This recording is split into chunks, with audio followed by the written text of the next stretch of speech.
തിരുപ്പട്ടം ഡീക്കന്മാർക്ക് തീർച്ചയായും കിട്ടണം. അതിന് അനുസരണമുള്ള പുരോഹിതരാകണം. സഭയെ നയിക്കുന്നതിനും പഠിപ്പിക്കുന്നതിനും വിശുദ്ധീകരിക്കുന്നതിനുമുള്ള അധികാരം കർത്താവ് തന്റെ സ്ലീഹന്മാരെയാണ് ഭരമേൽപ്പിച്ചത്. ആ സ്ലീഹന്മാരുടെ പിൻഗാമികളായ മെത്രാന്മാരെ ഈ ത്രിവിധ ദൗത്യങ്ങളിൽ സഹായിക്കുവാനായി പ്രത്യേകം വിളിക്കപ്പെടുകയും തെരഞ്ഞെടുക്കപ്പെടുകയും മാറ്റി നിർത്തപ്പെടുകയും അഭിഷേകം ചെയ്യപ്പെടുകയും ചെയ്തവരാണ് ശുശ്രൂഷ പൗരോഹിത്യം സ്വീകരിച്ച ഓരോ വൈദികരും. കത്തോലിക്ക സഭയുടെ പഠനമനുസരിച്ച് ശുശ്രൂഷ പൗരോഹിത്യം ആരുടെയും അവകാശമല്ല.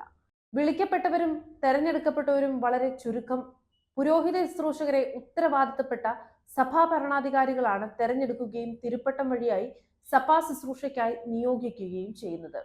കത്തോലിക്ക സഭയുടെ കാനൂൻ നിയമം അനുസരിച്ച് എല്ലാ പരിശീലന നിബന്ധനകളും പൂർണ്ണമായും പാലിച്ചു എന്നതുകൊണ്ട് മാത്രം പൗരോഹിത്യ പട്ടത്തിന് ആർക്കും യാതൊരു അവകാശവും ലഭിക്കുന്നില്ല.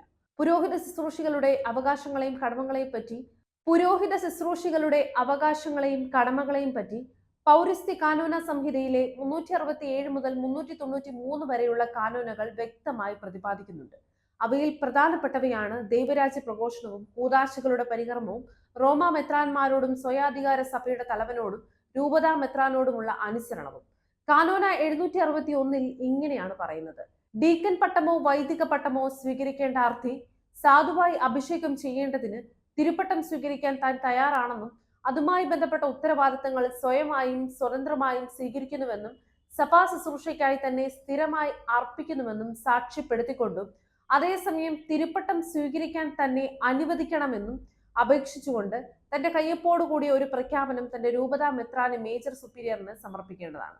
കാനൂന 751 നിയമപ്രകാരം ആവശ്യമായിരിക്കുന്ന എല്ലാ സാക്ഷ്യപത്രങ്ങളും ലഭിക്കാത്ത പക്ഷം അധികാരപത്രങ്ങൾ നൽകപ്പെടാനാവുന്നതല്ല എന്നും വ്യക്തമാക്കുന്നു. ഇപ്പോൾ പറഞ്ഞ സാക്ഷ്യപത്രങ്ങളിൽ പ്രധാനപ്പെട്ട ഒന്നാണ് വൈദികാർത്ഥിയുടെ സ്വഭാവ സവിശേഷതകളെക്കുറിച്ചും അനുസരണശീലത്തെക്കുറിച്ചുമുള്ള സാക്ഷ്യപത്രം.